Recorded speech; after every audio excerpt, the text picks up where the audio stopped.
Breath is the king of mind. Body is the bow. Asana is the arrow. And the soul is the target. And I start my session with one of the well-known Yoga Sutra of Patanjali. In fact, two, not one.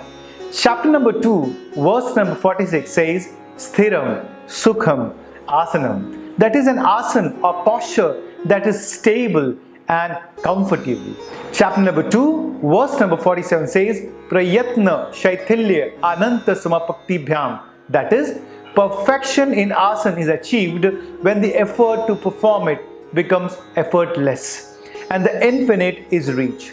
The whole answer of yogic breathing lies in this sutra. Namaste friends, I am Ritesh and today we will finally finish the 5th and the last series on science of breathing. We have already covered first the introduction on science of breathing, second the chest breathing, third the belly breathing or also known as abdominal breathing, and the fourth yogic breathing or diaphragmatic breathing. And today we will see what kind of poses or asanas pair well during inhale or exhale while doing the yogic breathing. And also we will see if we do a belly breathing, what happens. When should I inhale and why? When should I exhale and why? With anatomical explanation that will help you to practice safe, avoid injuries when you practice your asanas. Synchronizing the yogic breathing in asana lifts the practice to a whole new level. In fact, all the corrections in alignment in our asanas is meaningless unless there is a stability in your posture and smooth, consistent, conscious yogic breathing. Yoga teachers or practitioners do know about yogic breathing, but limited to pranayama only. But friends, you can use this method of pranayama into your asana practice too. Friends, the perfection in a yoga pose is not measured by our ability to reach our toes or to bend backwards 180 degrees or to twist the spine to a 360 degrees. Well, Maharishi Patanjali does not give you alignment instructions of how the body should be in a particular posture, but he does suggest about internal experience, and that is the expression of perfection. Simply put, a pose where the yoga practitioner is in extreme discomfort, his breath is erratic, he is pushing himself beyond his limits. God knows where he wants to reach and for what. As if touching the toes will lead him to moksha or liberation. Friends, this is not an asana, but mere physical exercise or an Instagram pose. Regardless of how wonderful it appears from the outside or how photogenic is your smile. He simply guides and says, Sthiram Sukham Asanam. That is, are you stable and comfortable, and eventually your yoga practice should lead you to an effortless practice. Well, if not, then that's not asana. And friends, yogic breathing or diaphragmatic breathing gives you that stability. The rhythm of one's breath is a true indicator of ease or struggle. When there is stability, ease and effortlessness in the body, you are in yoga. We can easily control the breath to be in harmony. When to inhale with yogic breathing. It is also known as heart openers or backward extensions, or when you're lengthening the spine or when you need more stability.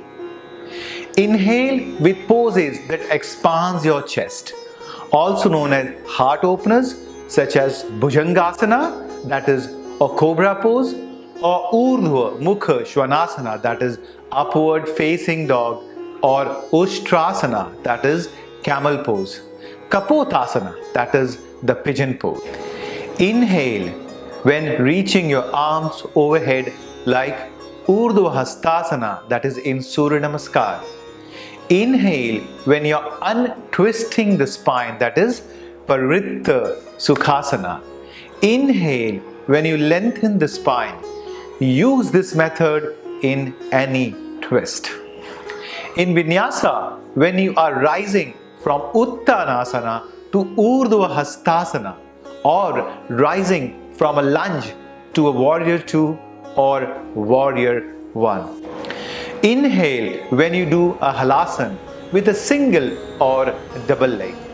Chakrasana or lateral stretches, that is whenever we require muscular effort to come back in center, such as a lateral stretch either in a seated or standing. Inhale, lifting the arms up. Exhale, stretch laterally. Inhale, back in center. Generally, when our limbs move away from the body, we inhale. When they move towards the body, we exhale. Or when we lift our body against the gravity, we inhale.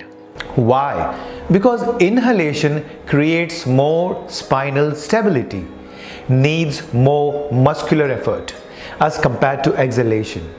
Your heart rate speeds up, increases mental alertness, and pumps more blood to your muscles. Supports your lower back, feels more energetic. Some tips: try to create an arc instead of a bend, that is extension of the spine. Avoid flexing from the waist, instead flex from the hip. Respiration. The simple logic is when you do a backward extension, the rib cage, that is your intercostal muscles, opens. It automatically increases the space in the chest cavity, thereby giving the lungs, the rib cage, well as more diaphragm, more opportunity to fill up with air. Let us take an example of a backward bend, that is Urdhva Hastasana, or in simple terms, a backward extension, with belly breathing and then with yogic breathing. Let us start with Tadasana. So, both feet together, knees straight but not hyperextended, pelvic neutral, abdomen gently engaged, rib cage not popping out, neck and shoulders relaxed. Lengthen from the crown of the head, chin tuck, and a gentle smile. Inhale, lift the arms up gently and create an arc with your body. Do the yogic breathing. You will find that there is no strain on your lower back because yogic breathing stabilizes your lumbar spine. And now just try doing the belly breathing and observe your back. You got a strain on your back, right?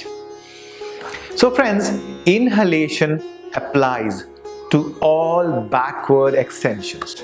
And let's take one more example of Surya Namaskar, that is sun salutation, where we come back from Uttanasana to Urdhva Hastasana, that is from a forward bend to a backward bend.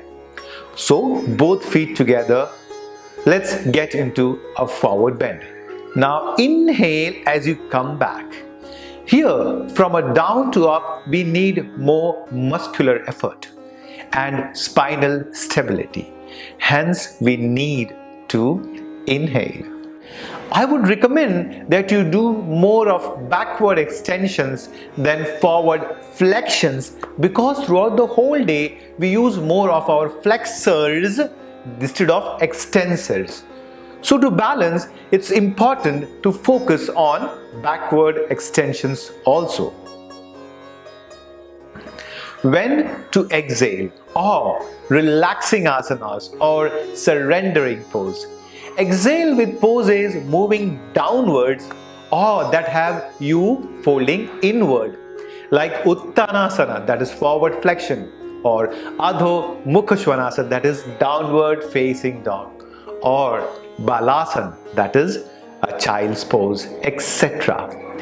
Exhale when reaching your arms downwards from Urdhva Hastasana to Uttanasana, that is in Surya Namaskar. Exhale when you are twisting the spine, that is Parivritta Sukhasana. That is, exhale deepens the twist. Exhale in Vinyasa when you are lowering yourself from a warrior two to a lunge. Exhale when lowering the arms or legs in Halasana. Lateral flexion or sideways in Chakrasana, or twisting the lower back. Anatomically, the diaphragm is relaxed, lungs pushed upward and the air is out. The intercostal muscles relax, allowing the rib cage to compress, also pushing the air out by decreasing the lung volume. Exhaling slows your heartbeat and promotes relaxation and will help to enhance the energetic effects of the pose and the depth of the fold.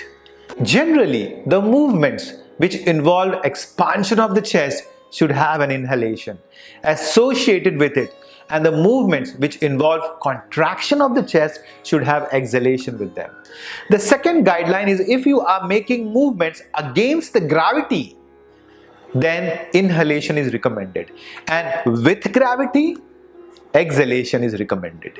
If in doubt, try to remember that in general, inhale are for length and opening, while exhale are for deepening, fold and twist. Friends, finally we cover the complete series on science of breathing. Now my next video would be on how much time or duration should I hold a yoga pose. Hope you enjoyed my video. Thank you for watching. Namaste.